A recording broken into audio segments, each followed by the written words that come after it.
अल्हम्दुलिल्लाहि रब्बिल आलमीन वल आक़िबतु लिल मुत्तक़ीन वस्सलातु वस्सलामु अला सय्यिदिल अंबियाइ वल मुरसलीन व अला आलिहि व सहबिहि अजमाईन अम्मा बअद फ़क़द क़ाल अल्लाहु तआला फ़ी किताबिहिल करीम अऊज़ु बिल्लाहि मिनश शैतानिर रजीम बिस्मिल्लाहिर्रहमानिर्रहीम कुन्तुम खैरा उम्मतिन उख़रिजत लिन्नास तअमुरूना बिल मारूफ व तनहौना अनिल मुनकर व तु'मिनूना बिल्लाह सदक़ल्लाहुल अज़ीम।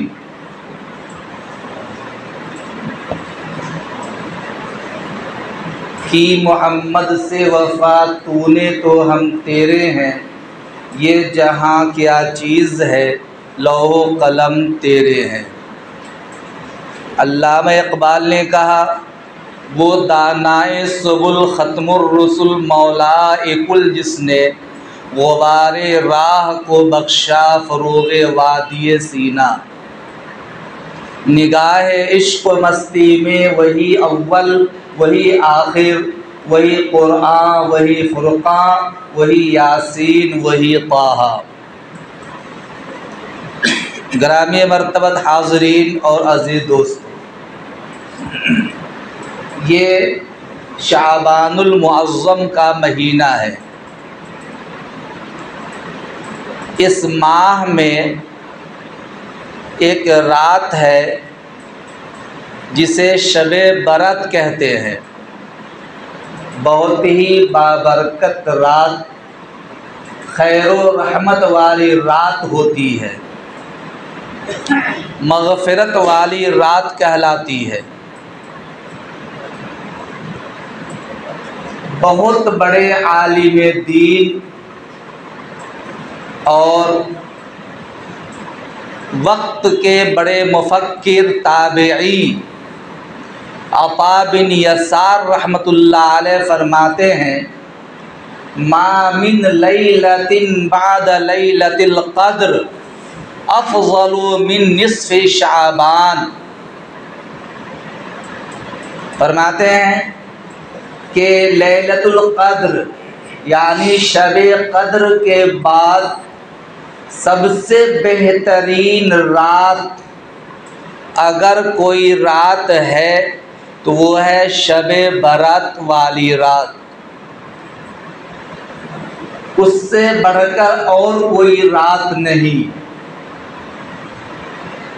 शबे क़द्र तो तमाम रातों में बेहतर है और शबे क़द्र के बाद जितनी भी रातें हैं उन तमाम रातों में सबसे अफजल तरीन बाबरकत रात अगर कोई है तो वो है शबे बरत वाली रात। इस रात को बहुत सारे नामों से जाना जाता है। लैलतुल मुबारका यानी बरकत वाली रात, लैलतुर रहमा यानी रहमत के नुज़ूल ख़ास वाली रात, लैलतुस सफ़ यानी दस्तावेज़ वाली रात, लैलतुल बराअत यानी जहन्नम से छुटकारे वाली रात। इसीलिए हमारे और आपके आका जनाब मोहम्मद अरबी सल्लल्लाहु अलैहि वसल्लम ने इरशाद फरमाया, शबे बरत में इबादत करो, अल्लाह से मग़फ़िरत मांगो, तौबा करो, क्योंकि शबे बरत में अल्लाह ताला कबीला बनी कल्ब की बकरियों के जिस्म पर जितने बाल होते हैं उनसे ज़्यादा लोगों को इस रात में जहन्नम से खुलासी अता फरमा देता है। अल्लाह छुटकारा अता फरमा देता है।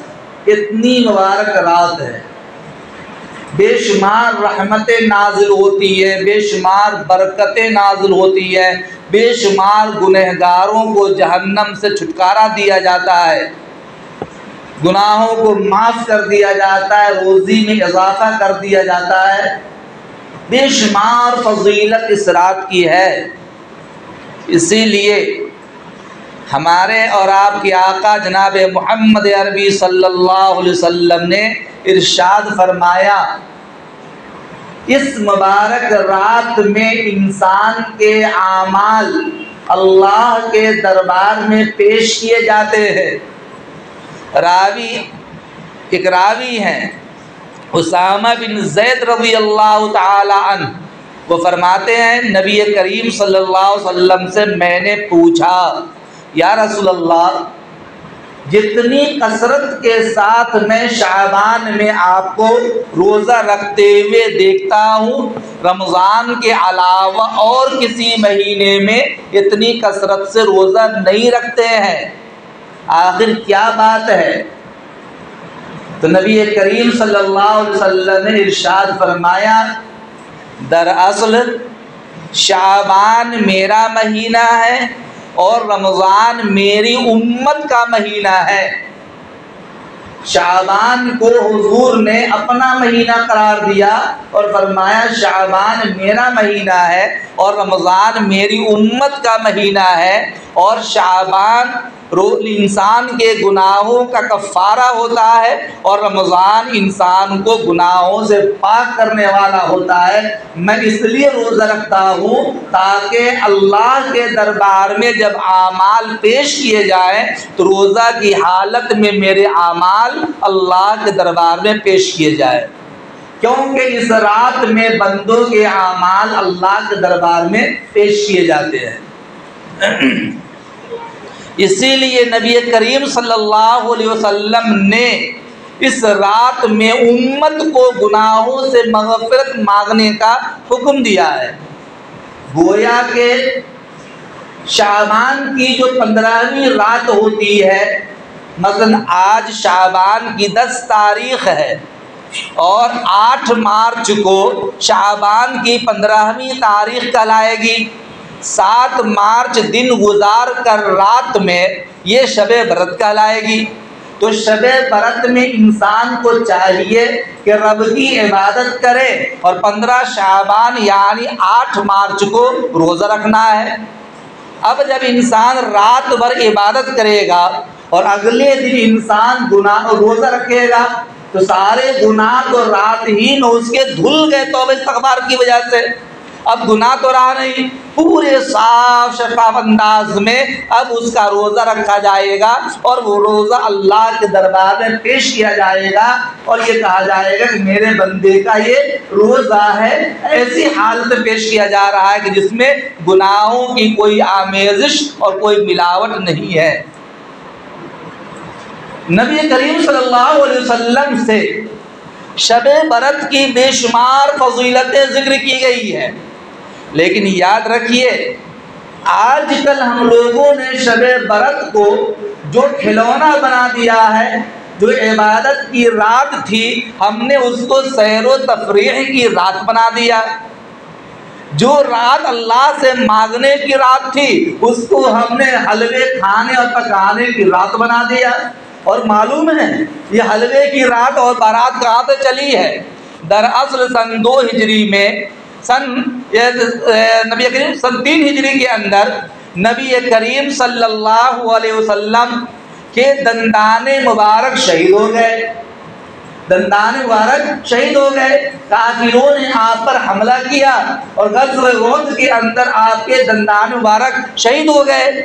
और अब कहा कि चूँकि आपको कोई सख्त ग़िज़ा रोटी वगैरह खाना मुमकिन नहीं था तो आप सल्लल्लाहु अलैहि वसल्लम ने उस रात में गोया के हलवा बनवाया और आपने हलवा खाया और लोगों से कहा कि लोगों हलवा खाओ।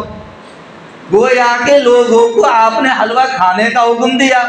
सही बात यह है कि ना तो आप सल्लल्लाहु अलैहि वसल्लम ने हलवा खाया उस रात में, ना आप सल्लल्लाहु अलैहि वसल्लम ने हलवा खिलाने का और खाने का हुक्म दिया, ना ऐसी कोई रिवायत किताब मौजूद है। हमने हदीस की बड़ी से बड़ी किताबें खंगाल डाली कि कहीं भी ऐसी कोई रिवायत मिल जाए जिसमें शब बरत के अंदर ये वाक़या मज़कूर हो कि नबी करीम सल्लल्लाहु अलैहि वसल्लम के दांत न होने की वजह से, दांत शहीद हो जाने की वजह से आपने हलवा खाया हो या हलवा खाने का आपने हुक्म दिया हो, ऐसी कोई रवायत मुझको नहीं मिली है। अब इबादत की रात को हलवा की रात मनाना, अल्लाह के बंदो खाने पीने के लिए कोई दिन मुतय्यन नहीं है। जिस दिन चाहे आप हलवा बनाकर खाएं, जर्दा बनाकर खाएं, बिरयानी बनाकर खाएं, कुरमा बनाकर खाएं, खाने पीने के लिए कोई दिन है नहीं। शरीयत ने हलाल रोज़ी खाने का हुक्म दिया है, हराम से बचने का हुक्म दिया है। ये शरीयत का ज़ाब्ता है कि हलाल रोज़ी खाएं, उसके अच्छे असरात मुरत्तब होंगे, हराम रोज़ी से बचें वरना उसके बुरे असरात मुरत्तब होंगे। लेकिन किसी खाने के लिए दिन मुतय्यन कर देना, रात मुतय्यन कर देना, उसके अलावा और दिनों में ना खाया जाए, ऐसी कोई बात किताबों में मौजूद नहीं है। लिहाजा ये बात अच्छी तरह जान लीजिए कि जिस तरीक़ा से आप शब बारात में हलवा खाने की बात करते हैं और दिनों में खाते रहे, कोई मना नहीं करता है, वो दीन का कोई हिस्सा नहीं है। वो रात दरअसल इबादत की रात है, अल्लाह के सामने रोने की रात है। शाबान की 15वीं तारीख थी। अम्मा आयशा रज़ी अल्लाह ताला अन्हा के घर नबी करीम सल्लल्लाहु अलैहि वसल्लम आराम फरमा रहे थे। अचानक नबी करीम सल्लल्लाहु अलैहि वसल्लम आधी रात बिस्तर से उठे और जन्नतुल बकी में चले गए, जो मदीना मुनव्वरा का मशहूर कब्रिस्तान, जिसमें 10,000 से ज़्यादा सहाबाए किराम मदफून हैं, जिसमें नबी करीम सल्लल्लाहु अलैहि वसल्लम की अज़वाज मुतहरात और हुज़ूर की बेटियां दफन की गई हैं, जिसके अंदर हिंदुस्तान के बड़े बड़े आलिम दीन हज़रत मौलाना शाह ज़करिया रहमतुल्लाह अलैह, हज़रत मौलाना खलील अहमद सहारनपुरी रहमतुल्लाह अलैह जैसे बड़े बड़े उलमा मदफून हैं। उस कब्रिस्तान में आप सल्लल्लाहु अलैहि वसल्लम तशरीफ़ ले गए और आप रब के सामने नमाज की नीयत बांध कर खड़े हो गए। आयशा रज़ी अल्लाह ताला अन्हा की आँख खुलती है, दाएं देखा बाएं देखा, हुजूर नदारत, हुजूर को ना पाकर तमाम अज़वाज मुतहरात के घर गई, पूछती रही, मालूम करती रही, किसी के घर भी नबी करीम सल्लल्लाहु अलैहि वसल्लम जब नजर नहीं आए तो आप सल्लल्लाहु अलैहि वसल्लम, तो फिर आयशा रज़ी अल्लाह ताला अन्हा तलाश करते करते जन्नतुल बकी के गेट में पहुंची तो देखा कि कब्रिस्तान से किसी आदमी की आहिस्ता आहिस्ता रोने की आवाज़ आ रही है। आप सल्लल्लाहु अलैहि वसल्लम सजदे की हालत में पड़े हुए हैं और दुआ फरमा रहे, अल्लाह मग़फ़िर ले उम्मती, अल्लाह मग़फ़िर ले उम्मती, अल्लाह मग़फ़िर ले उम्मती, ऐ अल्लाह मेरी उम्मत गुनाहों को माफ़ फरमा, मेरी उम्मत गुनाहों को माफ़ फरमा। ये आप सल्लल्लाहु अलैहि वसल्लम दुआ मांग रहे हैं, सजदे की हालत में रोते हुए रब के सामने मुनाजात कर रहे हैं। तो पता चला कि आप सल्लल्लाहु अलैहि वसल्लम इस रात में उम्मत की मग़फ़िरत की दुआएं कर रहे थे, इबादत कर रहे थे। दूसरी रिवायत में आता है कि आप सल्लल्लाहु अलैहि वसल्लम आधी रात में उठे, नमाज के लिए खड़े हो गए, आपने लंबा रुकू किया, लंबा क़याम किया। आयशा रज़ी अल्लाह अन्हा फरमाती हैं कि मैंने दिल में ये गुमान किया कि ऐसा लगता है कि आप रुकू नहीं करेंगे। फिर आप सल्लल्लाहु अलैहि वसल्लम रुकू किया, रुकू लंबा किया, ऐसा महसूस हुआ कि अब आप कोई सजदे में नहीं जाएंगे। आपने सजदा लंबा किया और ऐसा महसूस हुआ सजदे सर नहीं उठाएंगे। इस तरह करके आपने नमाज पूरी फरमाई। नबी करीम सल्लल्लाहु अलैहि वसल्लम से अम्मा आयशा रज़ियल्लाहु तआला अन्हा ने पूछा, या रसूलल्लाह, आपके अगले पिछले गुनाह सब माफ़ कर दिए गए, फिर आप इतनी कसरत से इबादत क्यों करते हैं? तो हुज़ूर अकरम सल्लल्लाहु अलैहि वसल्लम ने फरमाया, अफला अकूनु अब्दन शकूरा, क्या मैं उस परवरदिगार का शुक्र अदा ना करूं जिसने एक यतीम को पूरी दुनिया का बादशाह बना दिया, मदीने का शहंशाह बना दिया, एक उम्मी को अल्लाह ने सैयदुल अंबिया व रुसुल बना दिया, जिसको अल्लाह ने इज्जत इफ्तिखार से नवाजा, क्या मैं उस रब को न मानूं, उसका जिक्र न करूं?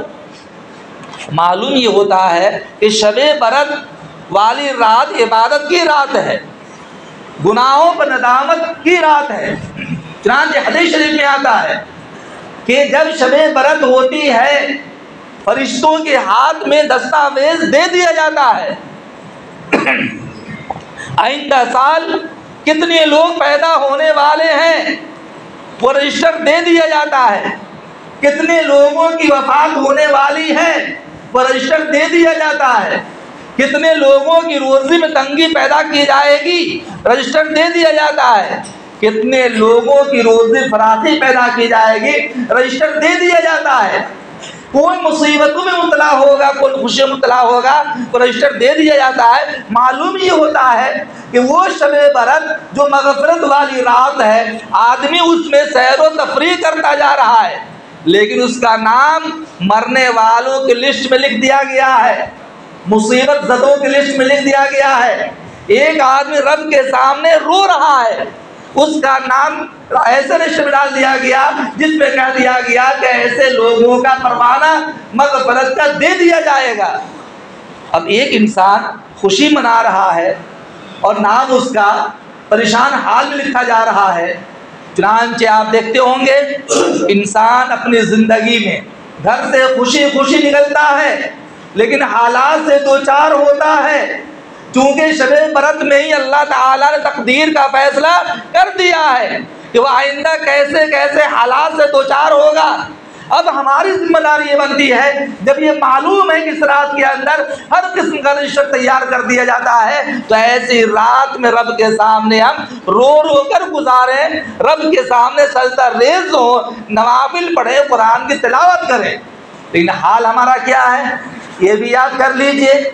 नबी करीम सल्लल्लाहु अलैहि वसल्लम ने पूरी ज़िंदगी में शबे बरत वाली रात में सिर्फ एक रात कब्रिस्तान गए हैं, एक रात के अलावा और कभी नहीं, और वो भी तन्हा गए और रब के सामने नमाजें पढ़ी, रो रो कर उम्मत की मग़फ़िरत की दुआएं की। लेकिन आजकल हमारा हाल क्या है? शरीयत को छोड़कर, कुरानी हुक्म को तोड़कर, हदीस को फरामोश करके हम वो सारे काम अंजाम दे रहे हैं जिसका शरीयत से कोई ताल्लुक नहीं है। शरीयत जो हुक्म है ज़ुरूरुल मकाबिर, कब्रिस्तान जाया करें, इसलिए कब्रिस्तान जाना इंसान को मौत की याद दिलाता है। लेकिन जाने का तरीका क्या है?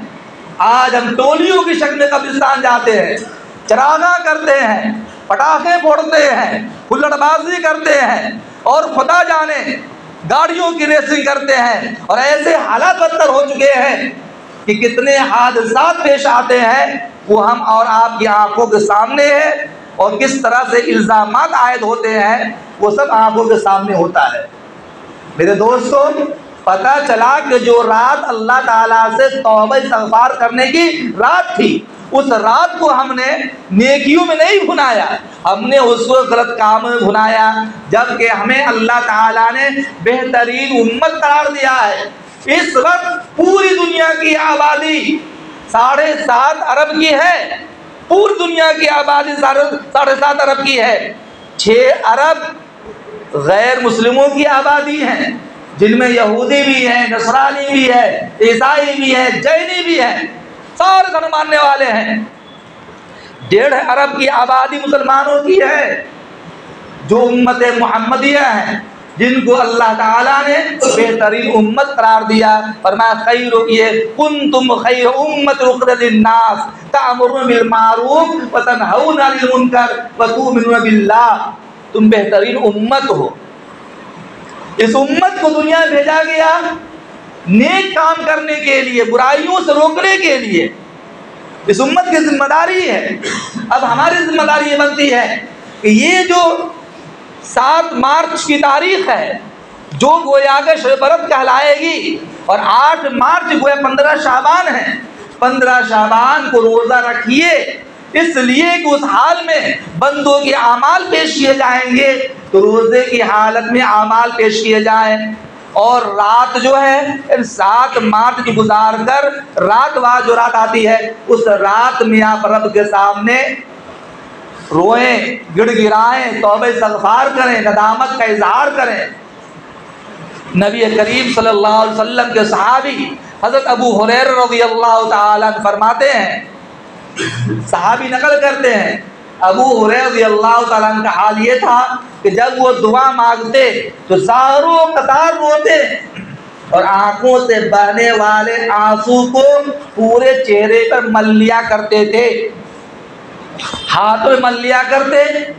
लोगों ने पूछा, अबू हुरैरा ये आंखों से बहने वाले आंसू हैं, कोई जमजम का पानी तो नहीं है, हौज़े कौसर का पानी तो नहीं है जिसे तुम चेहरे मलते हो? तो उन्होंने कहा कि दरअसल ये आंखों से गिरने वाले आंसू में वो स्पिरिट है, वो तासीर है। जनाब मोहम्मद रसूलुल्लाह सल्लल्लाहु अलैहि वसल्लम ने इरशाद फरमाया कि आंखों से गिरने वाले आंसू जिस्म के जिस अंग पर लग जाए, जिस हिस्से पर लग जाए, जहन्नम की आग तो दूर, जहन्नम का धुआं भी उसे नहीं लग सकता है। इसलिए मैं अपने चेहरे पर आंसुओं को मल लिया करता हूँ ताकि किसी गुनाह की वजह से अगर जहन्नम में जाना पड़ जाए तो मुझे जहन्नम की आग इन चेहरों पे ना लग सके। रिवायत में आता है, नबी करीम सल्लल्लाहु अलैहि वसल्लम ने इरशाद फरमाया, कल क़यामत का मैदान होगा, सारे जन्नती जन्नत में जा रहे होंगे, जहन्नमी जहन्नम में जा रहे होंगे। जिब्राइल अमीन एक प्याला लेकर आएंगे, कहेंगे अस्सलामु अलैकुम या रसूल अल्लाह, अल्लाह के नबी आप पर सलामती हो, सलाम करेंगे। हुजूर जवाब देंगे, फिर हुजूर पूछेंगे माफी यदी के कदहुन, जिब्राइल तेरे हाथ में ये प्याला कैसा है, क्या चीज तेरे हाथ में है, कैसा प्याला है?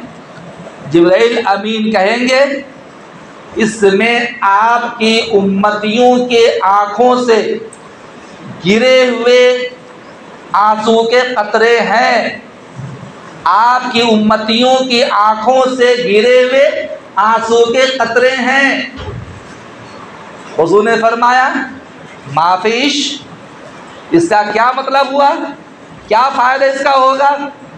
तो जिब्राइल अमीन ने फरमाया अल्लाह के नबी सल्लल्लाहु अलैहि वसल्लम, इसकी तासीर ये है कि अगर इसका एक कतरा भी जहन्नम की दागती आग में डाल दिया जाए तो पूरी जहन्नम की आग ठंडी होने के लिए एक कतरा काफ़ी है। ये है आंखों से गिरने वाले आंसू का हाल। आज हमसे सारी गलतियां होती हैं, लेकिन गलतियों का हमें एहसास नहीं होता। याद कर लीजिए, हमारा रब गफ्फार है, बंदों के गुनाहों को माफ करने वाला है। बड़े बड़े पापी को अल्लाह मियां ने माफ कर दिया है। एक बुजुर्ग अल्लाह वाला रब के सामने दुआ करता है, ए परवरदिगार आलम, इस वक्त इस तारीख में रूए ज़मीन पर सबसे बड़ा गुनहगार पापी मुजरिम कौन है? मैं दीदार करना चाहता हूँ, मुलाकात करना चाहता हूँ।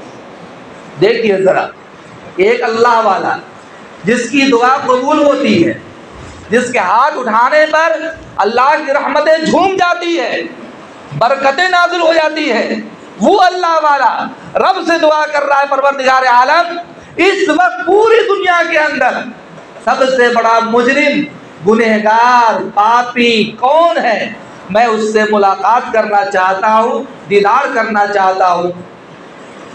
एक दिन दुआ मांगी, 2 दिन दुआ मांगी, तीसरे दिन दुआ मांगी, 4 दिन, 5 दिन, 7वें दिन जब दुआ मांगी तो दुआ कबूल हुई और गैब से आवाज़ आई कि ऐ मेरे बंदे, फला जगह एक दरख्त है, उस दरख्त के नीचे एक नौजवान बैठा हुआ है, तुम जाओ देख लो उसे अपनी आंखों से, रूए ज़मीन का सबसे बड़ा पापी इंसान है, सबसे बड़ा गुनहगार है, जाकर देख लो। जब वो बुजुर्ग आहिस्ता आहिस्ता चला, कई मील सफर करने के बाद जब पहुंचा तो दूर से देखा एक दरख्त है, दरख्त के नीचे कई लड़कियां बैठी हुई हैं, शराब के मटके पड़े हुए हैं, जामो सुबह का दौर चल रहा है, वहीं पर नाच गाना हो रहा है, इश्कबाजी ड्रामाबाजी सारी हरकतें हो रही है। दूर से देखा नौजवान बड़े बड़े बाल हैं, अल्लाह का जिक्र नहीं, गुनाहों में मुब्तला है, बेइंतहा गुनाहगार है। वो अल्लाह वाला देख कर लौट आया और दिल ही दिल में उसकी मग़फ़िरत की दुआएं करता रहा कि अल्लाह ये तेरा गुनहगार बंदा है, तू इसको माफ़ फरमा दे, दुआ माफ़ कर रहा। तो 4 दिन के बाद फिर उसने दुआ मांगी, ऐ परवरदिगार आलम, इस रूए ज़मीं पर सबसे बड़ा नेकोकार, सबसे बड़ा महबूब बंदा, जिसके नाम आमाल में सबसे ज्यादा नेकियां हों, ऐसे बंदे को मैं देखना चाहता हूं, मुझे दीदार करा दिया जाए। आखिर कौन सा बंदा है रूए ज़मीं पर जिसकी नेकियां दुनिया के तमाम इंसानों से बढ़ी हुई है। एक दिन दुआ मांगी, कबूल नहीं हुई। 2 दिन, 3 दिन, 4 दिन, 5 दिन, 7वें दिन जब दुआ कबूल हुई, ऐलान हुआ, ऐ मेरे बंदे, फला जगह दरख्त के नीचे एक नौजवान बैठा हुआ है, वो दुनिया में आज की तारीख में सबसे ज़्यादा नेकियों वाला है, उससे जाकर तुम देख लो। जब ये अल्लाह वाला चला और कई मील सफ़र करने के बाद जब वहाँ पहुँचा, देखा वही दरख्त है, वही जगह है, वही नौजवान है, अकेला बैठा है, सर झुकाए हुआ है, सर झुका रखा है, वही बंदा है। उसके पास न शराब के मटके हैं, न जामो सुबह का दौर चल रहा है, न शराब नोशी हो रही है, न लड़कियां मौजूद है, कोई मौजूद नहीं, वो बंदा सर झुकाए बैठा है। वो अल्लाह वाला उसे देखा और देख उल्टे पैर लौटा और उसी जगह बैठ कर रब के सामने ज़ारों कतार रोते हुए दुआ की, परवरदिगार आलम, ये मामला समझ में नहीं आया। अभी चंद रोज पहले ये बंदा गुनहगार था और दुनिया का सबसे बड़ा पापी इंसान था, और आज की तारीख में ये सबसे बड़ा नेकी वाला बंदा है, ये कैसे हो गया? तो गैब से आवाज़ आई, ऐ मेरे बंदे, असल बात ये है, ये बंदा रूए ज़मीन पर सबसे बड़ा गुनहगार पापी इंसान था। आज की तारीख में सुबह सवेरे इसकी बीवी इसके पास आई, ठोकर मारने लगी, ऐ अल्लाह के बंदे, अल्लाह का खाते हो, अल्लाह का इनकार करते हो, तुम रूए ज़मीन पर रहते हो और पाप करते हो, तुम अल्लाह का दिया हुआ माल खर्च करते हो और अल्लाह ताला की बात नहीं मानते, दुनिया में तुम्हें सबसे बड़े गुनहगार तुम हो, सबसे बड़े पापी तुम हो, अल्लाह तुझे माफ़ नहीं करेगा। साहब, अल्लाह तुझे माफ़ नहीं करेगा। मेरे इस बंदे ने अपनी बीवी की इस ललकार पर और बीवी की डांट डपट पर मेरे बंदे ने एक सर्द आह भरी और फौरन कहा, मुझे मालूम है कि रूए ज़मीन पर सबसे बड़ा पापी गुनहगार मैं हूँ, और मुझे ये भी मालूम है कि सबसे बड़ा गफ्फार, गुनाहों को बख्शने वाला परवरदिगार मेरा अल्लाह है। क्या जुमला कहा? मुझे मालूम है रूए ज़मीन पे सबसे बड़ा पापी इंसान मैं हूँ, गुनहगार मैं हूँ, और ये भी मुझे मालूम है कि अल्लाह गफ्फार है, सारे गुनाहों को माफ करने वाला है, अपने बंदे के एक आंसू की लाज रखते हुए सारे गुनाहों को माफ कर देता है। जाओ, अपनी बीवी से कह, जाओ जाओ, मैं अभी अभी अल्लाह ताला से तौबा करता हूँ और अपने गुनाहों पर नदामत का आंसू बहाते हुए अल्लाह के हुजूर माफ़ी की दरख्वास्त करता हूँ। और फौरन उसने रो कर दुआ मांगी। चुनांचे रिवायत में आता और आयत भी है, हसनात, अल्लाह ताला बंदे के गुनाहों को नेकियों से बदल देता है। जब इंसान तौबा करता है तो तौबा करने की बिना पर अल्लाह ताला उसकी जितनी गुनाह होते हैं सारे गुनाहों को शक्ल बदल देता है, नेकियों बदल देता है। और ये मालूम है कि अभी अभी रूए ज़मीन पर सबसे बड़ा पापी इंसान था, सबसे ज्यादा गुनहगार था, उसके नाम अमाल में सबसे ज्यादा गुनाह भरे पड़े थे। अल्लाह ताला ने जब उसके सारे गुनाहों को नेकियों से बदल दिया तो बताइए सबसे ज्यादा नेकी वाला कौन होगा? कहा वो बंदा है जो चंद मिनट पहले गुनहगार था, अब अल्लाह का बरगुज़िदा बंदा हो गया तौबा कर लेने की बिना पर। इंसान को जब एहसास होता है तो अल्लाह ताला उसको तौबा की तौफीक भी दे देता है। एक आखिरी बात बता दूँ, नबी करीम सल्लल्लाहु अलैहि वसल्लम बैठे हुए हैं अपने हुजरा शरीफा में, एक नौजवान ज़ारो कतार रोता हुआ अपने घर से निकला। रास्ते में उमर इब्न खत्ताब रज़ियल्लाहु ताला मिले। उमर इब्न खत्ताब रज़ियल्लाहु ताला ने नौजवान को रोता हुआ देखा। रोता हुआ देख कर पूछा, ए नौजवान क्यों रो रहे हो? तो उस नौजवान ने कहा, ए उमर इब्न खत्ताब, मुझसे बहुत बड़ा गुनाह हो गया है और मुझे मालूम होता है कि अल्लाह माफ़ नहीं करेगा, मेरे गुनाह मुझे सताए जा रहा है। वो ज़ारो कतार रो रहा था। उमर इब्न खत्ताब रज़ियल्लाहु ताला अन्हु भी उसके रोने को देखकर ज़ारो कतार रोने लगे और रोते हुए नबी करीम सल्लल्लाहु अलैहि वसल्लम दरबार में पहुँचे। कहा, अस्सलामु अलैकुम या रसूलल्लाह, अल्लाह के नबी आप पर सलामती हो। और आंखों से आंसू जारी है। हुज़ूर ने फरमाया, उमर क्यों रो रहे हो, क्या रोने की वजह है? उमर इब्न खत्ताब ने कहा, अल्लाह के रसूल, रास्ते में एक नौजवान आपके दरबार में आ रहा था, ज़ारो कतार रो रहा है, उसके रोने ने मुझे रोने पर मजबूर कर दिया, वो आपके दरबार में आना चाहता है। आपने फरमाया कि उसको दरबार में आने की इजाज़त है, उसको बुला लो।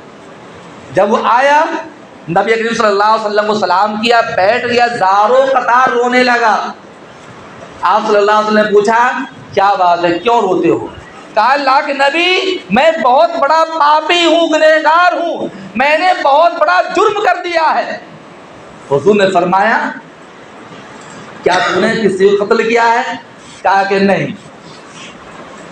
तूने शिर्क किया है? कहा नहीं। कहा और क्या गुनाह किया? कहा, अल्लाह के रसूल, मुझसे बहुत बड़ा गुनाह हो गया है। आपने फरमाया, ये बताओ तेरा गुनाह बड़ा है या ज़मीन बड़ी है? कहा, मेरा गुनाह बड़ा है। फिर पूछा, क्या तेरा गुनाह बड़ा है या आसमान बड़ा है?